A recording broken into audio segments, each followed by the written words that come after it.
وعلیکم السلام ورحمۃ اللہ وبرکاتہ۔ آپ نے پوچھا کہ اونٹ کے گوشت کے بارے میں مشہور ہے کہ اس سے وضو دوبارہ کرنا چاہیے، ٹوٹ جاتا ہے یا یاد رکھیے حدیث شریف میں وضو کرنے کی تاکید آئی ہے، یہ نہیں آیا کہ وضو ٹوٹ جاتا ہے اس لیے کریں، بلکہ احتیاط کا تقاضا اچھا یہی ہے کیونکہ اس کا گوشت ذرا سخت سا ہوتا ہے اور عین ممکن ہے کہ اس سے خون وغیرہ نکلے، تو اس لیے سنت مؤکدہ کے طور پر یہ ہے کہ آپ اونٹ کا گوشت کھائیں تو اس میں وضو کریں۔ البتہ یہ احادیث پاک میں کہیں نہیں آیا کہ کسی نے گوشت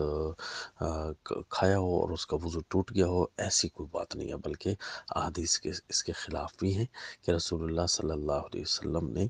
کوئی بھی گوشت کھایا، مثلا حدیث پاک میں ایک چیز کا اسپیشل ذکر نہیں کیا اور وہاں زیادہ تر اونٹ کا ہی چلتا تھا۔